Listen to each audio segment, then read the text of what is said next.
En México, indiscutiblemente, están en confrontación, en tensión, dos proyectos de nación.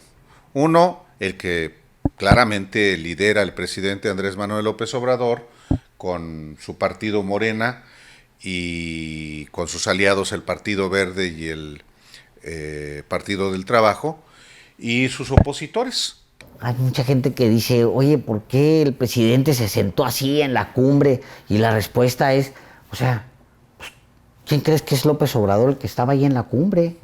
Es exactamente el mismo que andaba de guaraches con un montón de campesinos allá en Tabasco. Cómo precisamente se articuló la coalición Va por México. Y si es de enorme relevancia, no solo, por supuesto, que ya el PRI y el PAN le hayan dado la razón histórica a López Obrador de que son lo mismo, sino que quién los encabeza, quién los jefatura. Y los jefatura un junior multimillonario, Claudio X González, cuyo padre es el Fidel Velázquez del empresariado, Claudio X González Laporte, un personaje que es en buena medida padre también del neoliberalismo desde Carlos Salinas. Ni el partido Movimiento Ciudadano, que dice que es ser la tercer vía y en sus acciones actúa como el PRIAN. La pandilla que se instaló en Tamaulipas para saquear Tamaulipas es de un grupo muy bien identificado, el de Felipe Calderón.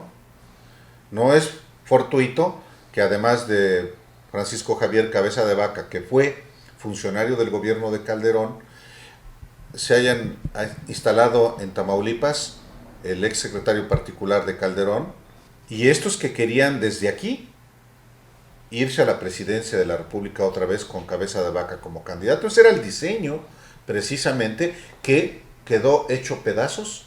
Y yo creo que una de las condiciones para que Américo Villarreal realmente haga algo aquí es que expulse a los calderonistas del poder. Buenas tardes, estamos en una edición más de El Mañana 360. Tenemos como invitados pues a periodistas muy destacados con la presentación de un libro que pues les comentarán en este momento. Es el periodista Álvaro Delgado y pues el periodista también Alejandro Páez, quienes vienen a presentar el libro La disputa por México, dos proyectos frente a frente. Bienvenido Álvaro, muy bienvenidos sean todos y pues cuéntenos de qué se trata este libro. Bueno, es un libro que pensamos nosotros es necesario para entender el momento que el país vive.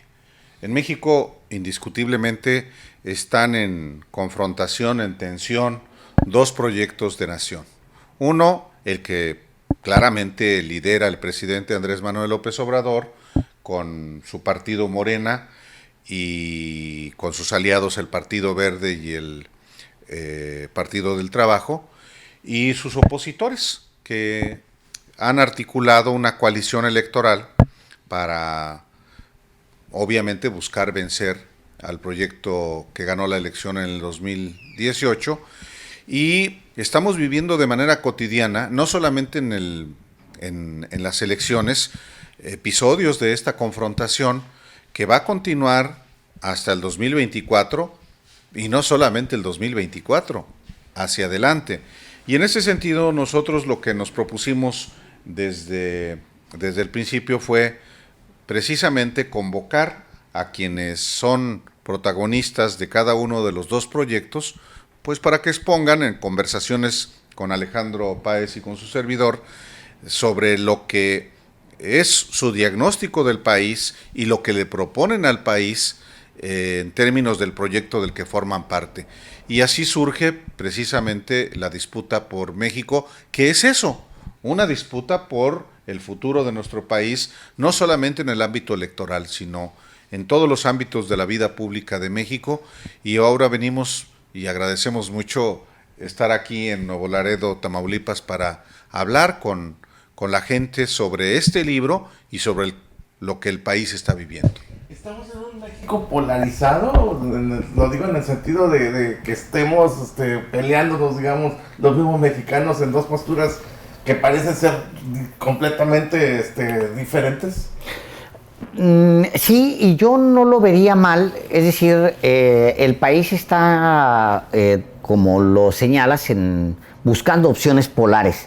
Antes había, digamos, en medio muchas otras opciones y ahora hay dos opciones polares. Se fueron las fuerzas políticas a esas dos opciones. Hay dos, digamos, grandes sopas en términos muy coloquiales dicho. Y no es que esté eso mal, eso también plantea dos alternativas con más claridad que siempre han estado ahí, pero que nunca se han expresado como tales. O dicho de otra manera, tenemos en México, al menos en los tiempos modernos, en el último siglo, dos opciones que se han disfrazado a veces de PRI, a veces de PAN, algunas veces hasta de PRD, y que han jugado con la población a estarse compartiendo el poder y diciéndole a la población que eso es democracia.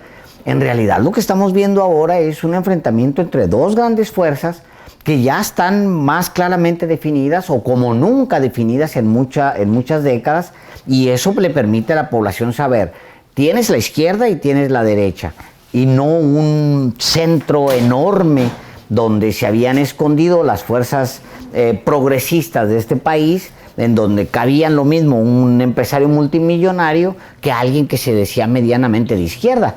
Entonces creo que es un ambiente saludable sobre todo para la democracia mexicana, saber que hay estas opciones polares. Pero en esas diferencias también las acusaciones entre ambos grupos son terribles, o sea, y qué bueno. Y se dicen de todo. O sea, entonces, por ejemplo, crea una insatisfacción en muchos sectores, decir, bueno, ¿cuál es el proyecto que realmente puede ser el más positivo para México sin dejar lastimado a la otra mitad? Pues no debería estar insatisfecha la gente por eso. De hecho, yo no veo insatisfacción. Yo creo que la gente ahora mismo está encontrando que, por ejemplo, puede optar claramente por PRI-PAN sin que ahora sí claramente están fusionados en una sola cosa, en un solo sello. Y qué bueno que sepa la gente que se trata de un mismo proyecto desde hace muchos años y que se había disfrazado de dos proyectos distintos pasándose la pelotita. Ahora, esa polarización también tiene sus ventajas. Ahora sí sabes dónde te quieres sentar. No con disfraz. Ahora sabes en dónde quieres estar. Y yo creo que eso tiene sus ventajas. Entrevistaron a los dos grupos y hubo unos que no quisieron participar. Sí. ¿A quiénes entrevistaron y a quiénes no se dejaron? Bueno, el planteamiento fue muy abierto, muy claro, muy nítido desde que concebimos este libro. Y fue sentarnos a platicar con los protagonistas de estos dos polos de manera abierta, con base en las ideas, no tanto en las frases hechas de un mitin. Por supuesto que hay dureza en las exposiciones de unos y de otros, pero de eso se trata la democracia. La democracia es ruidosa, la democracia es estruendosa, la democracia implica contraste, la democracia implica también que, sobre todo cuando se trata de dos opciones polares, haya de pronto invectivas de un lado y de otro. Pero todos aceptaron de manera pronta inclusive, y solamente hay dos personajes que lamentamos mucho no haber sido lo suficientemente persuasivos para que pudieran sentarse a hablar con nosotros. Uno, el presidente del PRI, y Alejandro Moreno Cárdenas. Maldito. Y el objetivo de hablar con él era, pues finalmente es el presidente de uno de los partidos históricos que se unieron formalmente para combatir al proyecto que encabeza el presidente López Obrador. Aceptaron Marco Cortés, presidente del PAN, y aceptó también Jesús Zambrano, presidente del PRD. Nos hubiera gustado también hablar con Claudio X González, quien es el que articuló esta coalición nada menos que en su residencia de Las Lomas. Y pues no se disculpó, ofreció disculpas por no aceptar, pero en su lugar hablamos con Gustavo de Hoyos, quien como presidente de la Coparmex, del organismo patronal de México, también fue copartícipe de esa coalición, y con él hablamos Y por supuesto también hablamos con los protagonistas de quienes se denominan Cuarta Transformación. Y ese me parece que el resultado es interesante porque, en efecto, quienes de pronto no encontraban su sitio o quienes no aceptaban formar parte de una derecha, porque se decían de centro, a partir de que lean este libro, sin duda, van a identificarse ya sin vacilaciones. En ese sentido es un libro que logra su objetivo de generar insumos informativos para que las personas tomen una decisión. En una de esas hay quienes pensaban que eran de izquierda y resulta que se identifican más con los postulados del bloque de derecha. Claro. Entrevistaron a Maru Campos también, entrevistaron a al dirigente del PAN, Marco Cortés, a Santiago Krill. A Santiago Krill. ¿Alguno de ellos les puso una condición? ¿Sabes qué? De esto antes no voy a hablar. No, porque son relaciones de mucho respeto y muy transparentes, y la idea fue muy directa. Entonces nos dijeron, y de hecho los primeros que respondieron casi de inmediato fueron los de oposición, tanto Marco Cortés como Santiago Krill, con Gustavo de Hoyos, el propio Jesús Zambrano, Maru Campos, la única gobernadora mujer del PAN, y la verdad es que fueron conversaciones muy fluidas, obviamente muy periodísticas, con base en el respeto, y el resultado pues está en este libro. Claro. Y por el lado de la izquierda, que obviamente pues las corcholatas. Bueno, la intención del libro no era plantear candidatos presidenciales necesariamente, ¿no? Pero son los que van a figurar, que bueno, el libro lo menciona, ¿no? Sí, algunos de ellos estarán en la contienda del 2024, no necesariamente era la búsqueda. Sabemos que son los líderes para el movimiento de izquierda que viene. Y eso es todavía más importante a que sean precandidatos. La izquierda está preparando como nunca una herencia, digamos, una nueva generación, y esa nueva generación, que no era tan clara hace muy pocos años, ahora sí se puede ubicar. Y creo que una parte de ellos están ahí en ese libro. Y eso para la izquierda pues es un gran valor. Claro. Esta nueva izquierda, o esta izquierda que de la 4T, es una izquierda que en realidad pues tiene su raíz en el descontento, en ese México que, como lo menciona muy bien esa introducción de la historia de la lucha social y del descontento que ha generado y que ha hecho crecer esta cuarta transformación. Mucho se le ha criticado a la 4T de no empatar con el antiguo régimen. ¿Crees que haya una forma de conciliar esta visión de México de que sea un país progresista, pero también que ya no haya esa impunidad o esa corrupción que generó ese descontento social? Pues es una pregunta complicada, porque yo no hago gobierno y no puedo apostar, digamos, a lo que venga de parte de ellos. Lo que yo creo es que, y lo planteo en el primer ensayo, es que hay un proyecto que es discontinuo, que es el de la izquierda.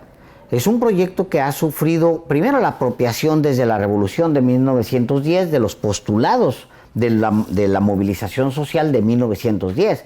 Es decir, en la Revolución del 10 había una inquietud de izquierda completamente social, de una movilización del pueblo. Y eso fue apropiado por un partido político que creó también pues la forma de ser gobierno y de apropiarse del gobierno y de las formas de expresión democrática, entre comillas. Entonces, la izquierda ha sufrido el robo desde la Revolución del 10, ha sufrido la represión durante los años 50, los años 60, los años 70. Ha tenido que enfrentarse a fraudes electorales como el de 1988 y del 2006. Ha tenido que enfrentarse al asesinato de líderes sociales. Es decir, es un movimiento que ha tenido un acoso permanente y hasta ahora se permite medianamente transitar, digamos, por un cauce más institucional, con más tranquilidad, decir, somos un movimiento y representamos esto, tenemos estos cuadros y vamos hacia un futuro muy claro que es este. Y eso es lo que le permite, digamos, a Morena ser un partido como el que vemos ahora tan robusto. En el futuro no sé qué vaya a pasar. En el presente son una fuerza que se permite a sí misma reorganizar todas las fuerzas de izquierda para plantear una alternativa de futuro. Cuéntanos algo de cómo se realizó alguna de estas entrevistas con Claudia, con Ebrard, algún detalle Pues mira, del libro. pues como tú mismo lo tienes cuando entrevistas a alguien, cuando te acercas a personajes, pues todos son gente que tiene, yo digo que en el caso de la izquierda, por primera vez, la oportunidad de mostrarse como tienen que mostrarse, son gente de carne y hueso, y yo creo que si algo ha acercado el presidente López Obrador a la izquierda ha sido ese desenfado. Hay mucha gente que dice, oye, ¿por qué el presidente se sentó así en la cumbre? Y la respuesta es, o sea, ¿quién crees que es López Obrador el que estaba ahí en la cumbre? Es exactamente el mismo que andaba de guaraches con un montón de campesinos allá en Tabasco. ¿Qué esperaban? Hacía la broma, pues se enamoran del Che Guevara y luego en la primera vez, al día después de la primera noche, quieren que se corte la barba, ¿no? Oye, sí, Che, pero, oye, vengo de la Sierra Maestra, vamos a ir a tomar La Habana. Sí, pero a darte una arregladita de barba. Pues no, ese es Andrés Manuel López Obrador, hombre. Y yo creo que en ese sentido acercarse a estos personajes de la izquierda fue muy interesante porque hay como una nueva manera de ver a los políticos y de ver a la política, con menos pose. Esto somos, esto queremos, ¿no? Sí. Y eso es bueno. Lo menciono porque, hablando sobre las encuestas y todo, ya ven que el presidente de Estados Unidos está en un nivel bien bajo, ¿no? Menos del 35% anda de aprobación, mientras que el presidente López Obrador anda súper arriba, entonces dicen que sigue en campaña. Entonces, evidentemente, el candidato que salga dentro de su partido pues, tiene muchas más posibilidades probablemente en este momento ahorita de ganar la presidencia. El político que te diga que ya estando en gobierno no anda en campaña, te va a mentir. Todos los políticos, absolutamente todos, de la corriente que sea, van a seguir en campaña siempre hasta el final. Eso es la política. No es que te quites un traje y te pongas el otro de servidor, pues eres político y te pones de repente el traje de servidor público y luego después el de candidato a la presidencia o a lo que sea, una alcaldía, lo que quieras, y luego después el de regidor y después... Eso es la política, siempre eres un político. Ahora, hay cosas que tú haces como político, que las razonas como político, y hay cosas que debes empezar a hacer ya como servidor público, frente a los compromisos que hiciste. Eso es muy distinto. Yo creo que el presidente Biden le encantaría traer los niveles de aprobación del presidente López Obrador y aprenderle un par de trucos al presidente López Obrador. Yo creo que es muy probable que muchos primeros ministros y presidentes y jefes de Estado en el mundo quisieran traer los índices de aprobación que trae el presidente López Obrador. Pues es un animal político. Un tipo que se desenvuelve con gran facilidad en donde él ha trabajado, que son las mayorías, es decir, pues la gente que menos tiene. Ese es su ambiente natural. El empresariado está en verdad peleado con la 4T, es un sector, tú has estudiado mucho a la derecha, desde los libros del Yunque y todo esto. Sí. Desde el punto de vista de la derecha, ¿qué es lo que pretende con este libro mostrar la postura de esa derecha? ¿Cuál es el futuro de ellos? Mira, es muy importante lo que al principio de tu pregunta expones sobre los empresarios están peleados con el presidente López Obrador. Comenzamos por definir a los propios empresarios. Los empresarios, los que invierten sus recursos para ganar más dinero, pues porque ese es el objetivo, ellos están pensando no en López Obrador, sino efectivamente si van a ganar más dinero. Y los que están dedicados a eso, no les importa tanto López Obrador. A menudo los que más protestan ni siquiera son empresarios, son gerentes o aspirantes a empresarios. A esas alturas del gobierno del propio López Obrador, los empresarios, por supuesto que han seguido ganando dinero, y por supuesto que están pensando en qué condiciones va a haber más adelante para que sigan invirtiendo. Y en ese sentido, yo no advierto ese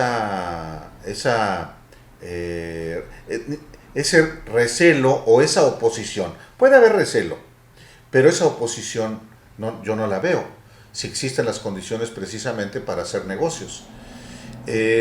Lo que sí hay es, por supuesto, un antagonismo ideológico y también un pragmatismo de que ojalá en vez de López Obrador hubiera alguien como Peña o como Fox o como Felipe Calderón.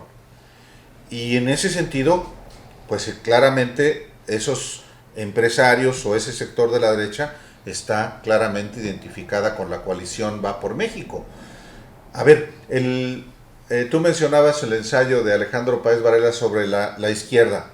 Hay un reportaje mío sobre cómo precisamente se articuló la coalición Va por México.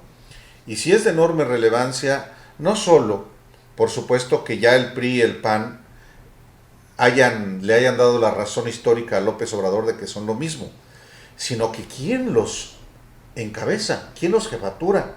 Y los jefatura un junior multimillonario, Claudio X González, cuyo padre es el Fidel Velázquez del empresariado, Claudio X González Laporte, un personaje que es en buena medida padre también del neoliberalismo desde Carlos Salinas.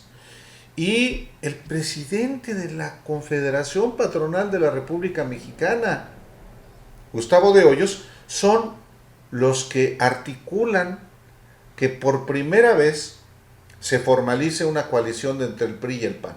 El PRIAN, creado por Carlos Salinas, se formaliza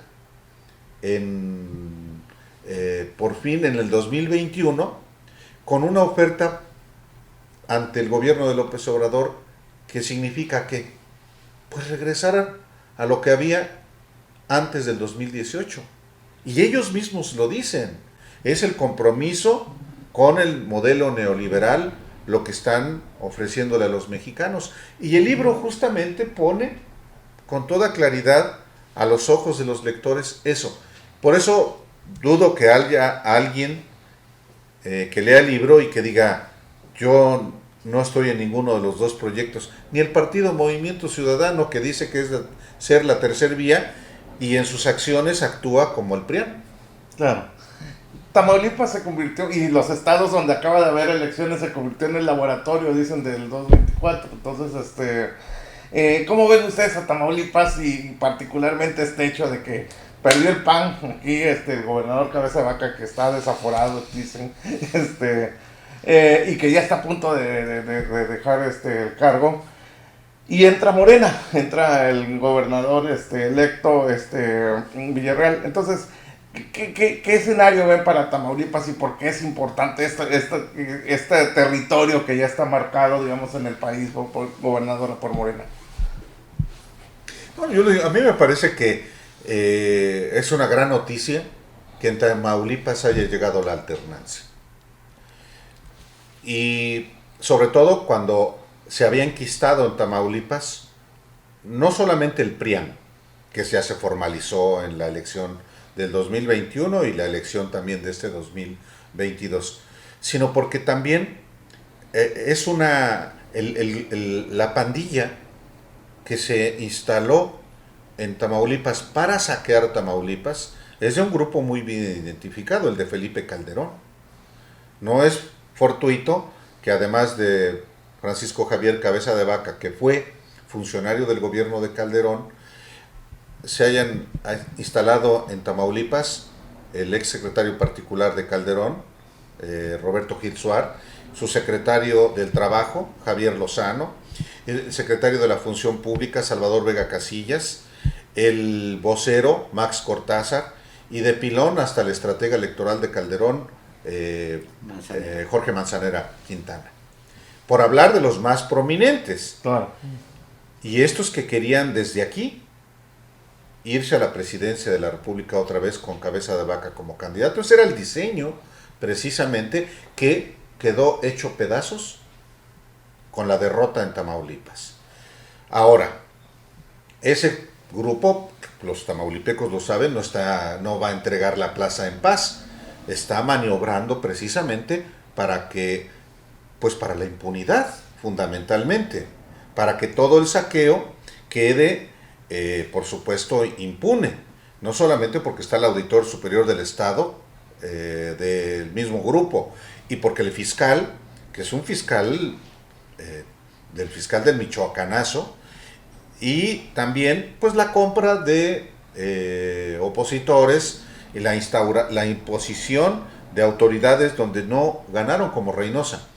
Es decir, está dando patadas el grupo, y ahora lo que viene es pues que Américo Villarreal le cumpla a los tamaulipecos, efectivamente haciendo cosas muy diferentes y mejores a las que hizo Cabeza de Vaca como la primera alternancia después de décadas de gobiernos priistas.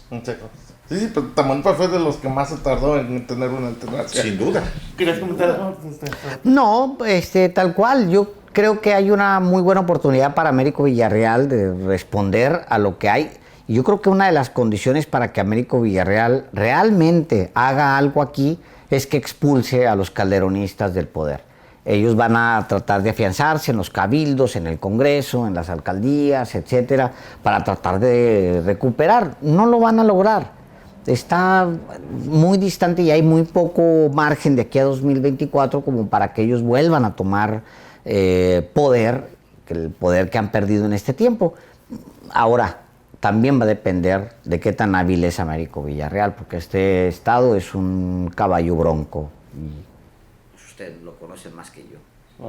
Y gobernabilidad, o sea, porque vemos que hay mucha inestabilidad en el país. ¿Cómo ven ustedes que se logre esto? Bueno, pues sin duda el principal problema es la inseguridad y la violencia.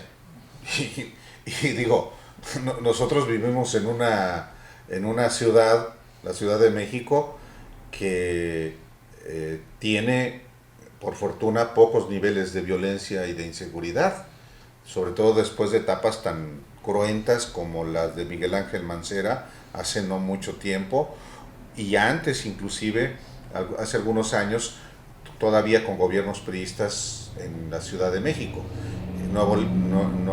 Tamaulipas y Nuevo Laredo, pues sí, son conocidas lamentablemente como lugares de inseguridad y de violencia.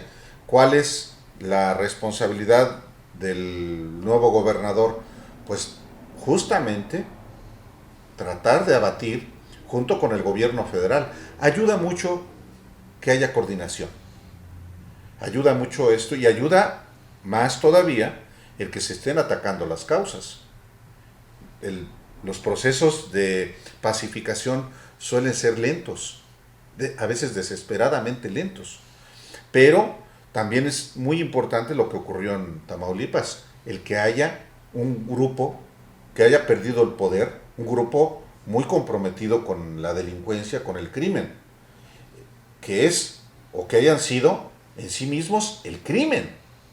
Y en ese sentido, pues el reto que tiene también el nuevo gobierno y junto con el gobierno federal es precisamente acreditar con hechos que son distintos. Claro. Vivimos en la época de las redes y de la transmisión de la información a velocidades muy rápidas, pero también en la época de la desinformación y todo eso. Y ustedes han tenido mucho éxito en su programa. ¿Cuáles son los retos que ustedes ven para el periodismo actualmente, para que pudiera evolucionar en algo mucho más propositivo y obviamente pues no tan riesgoso, porque lamentablemente sí, pues en muchas regiones sigue siendo pues muy peligroso ejercer la libertad de expresión? Sí.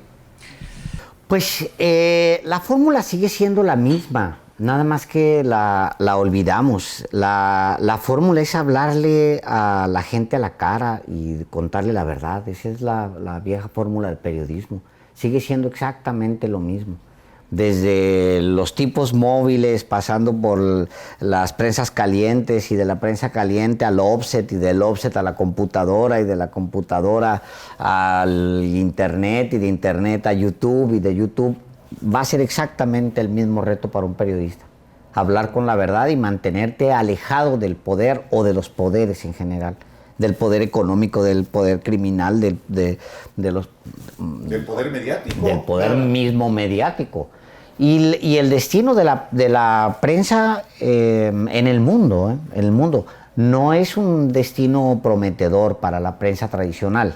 No es un destino prometedor. Y eso, pues bueno, lo vamos a tener que trabajar y enfrentar.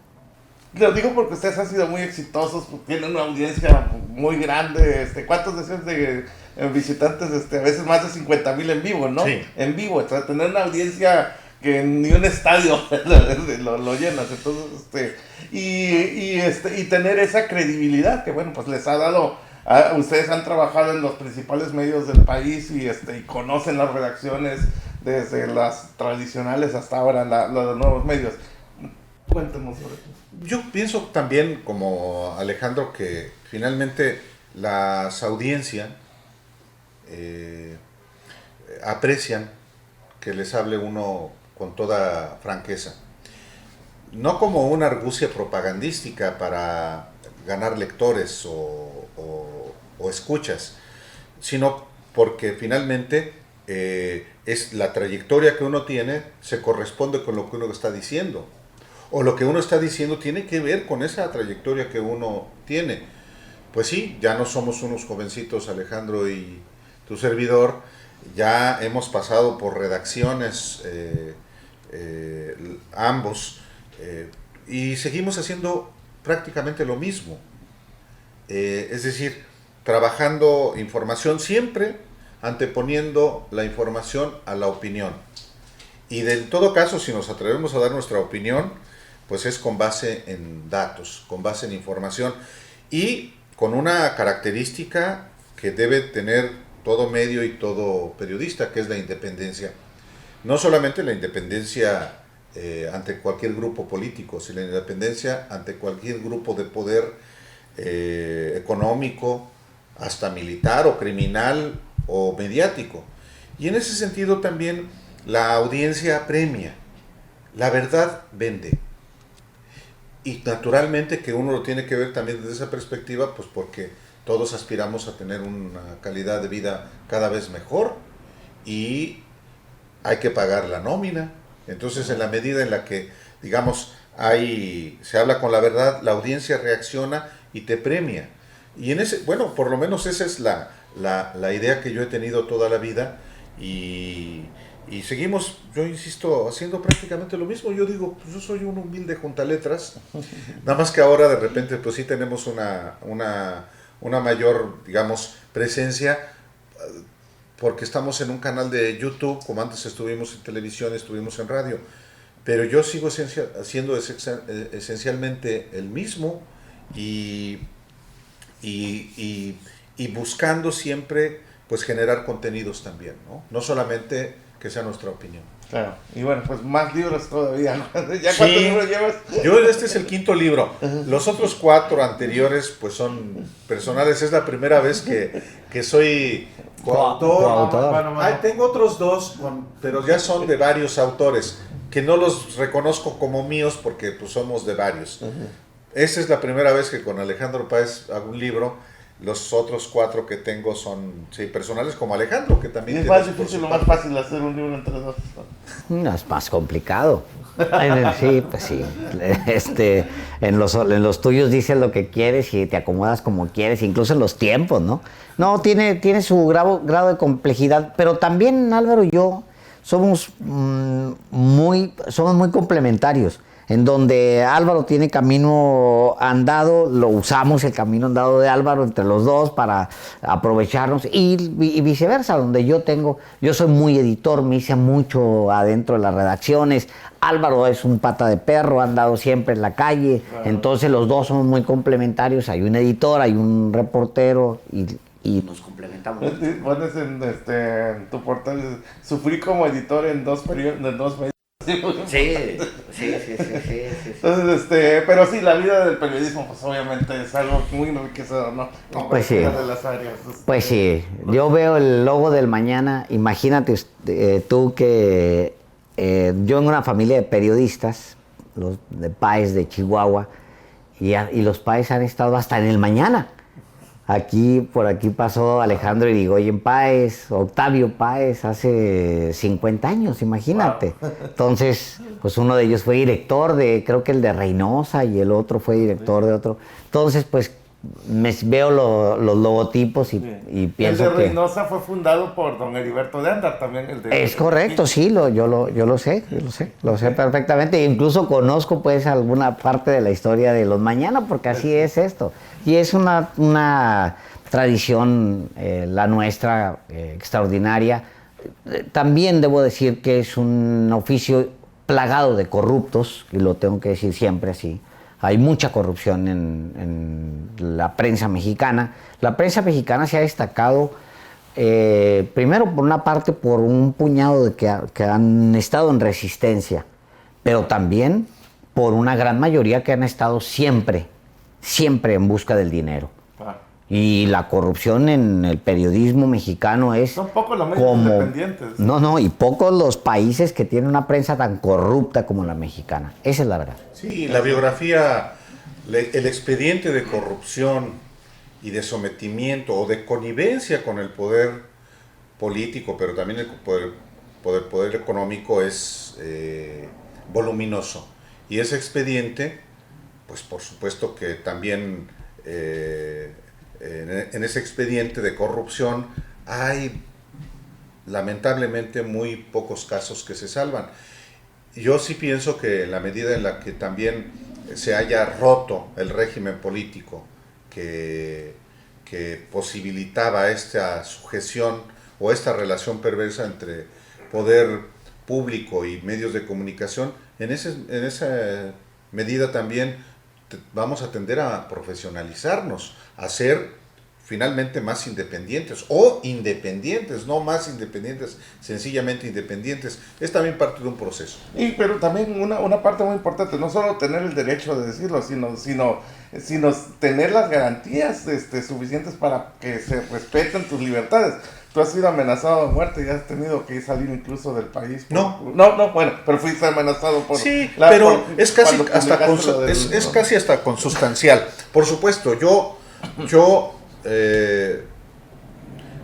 tengo condiciones de ejercer mi trabajo muy diferentes a las que tienen, por ejemplo, ustedes aquí en Tamaulipas, sí, o los compañeros que viven en Oaxaca, o que viven en Veracruz, o que viven en Chihuahua. En ese sentido, sí, yo tengo condiciones muy diferentes, y en efecto, lo que hay que exigir siempre al poder público es efectivamente que genere las condiciones para que todas las libertades, incluyendo la libertad de expresión, se ejerzan a cabalidad, y que ejerzan quienes lo quieran ejercer. También es verdad que quien no quiere ejercer la libertad de expresión porque su propósito es fundamentalmente el lucro, no lo va a hacer. Claro. Así existan las condiciones que existen en Suecia, eso no va a ocurrir. Y hay muchos en México, lamentablemente, no se diga en la Ciudad de México, que siempre se acomodan, porque no les interesa, y porque no les interesa la sociedad, les interesa sencillamente el lucro. Bueno, sabemos que tiene la presentación en unos momentos. ¿Dónde van a estar? Bueno, ya se va a transmitir esto posteriormente, pero estarán en Nuevo Laredo, van a regresar próximamente, van a dar un recorrido por el estado, algo así. Andamos en todo el país. Andamos por todo el país, así es. Vamos a estar próximamente vamos a estar en Guadalajara, vamos a estar en Veracruz, vamos a estar en Ciudad Juárez, en Chihuahua, andamos presentando, entonces pues andamos de un lado a otro. En Guadalajara estuvimos en Sinaloa, andamos de un lado para otro. Pues qué bueno, felicidades y pues mucho éxito con su libro. Muchísimas gracias. Muy recomendado, muy buen libro y nos da muy buenas ideas de qué es lo que viene para el próximo año. Muchísimas gracias. Muchas gracias. Gracias. Muchas gracias. Esta fue una presentación para el Mañana 360. Los invitamos a que nos sigan en las redes sociales del periódico El Mañana.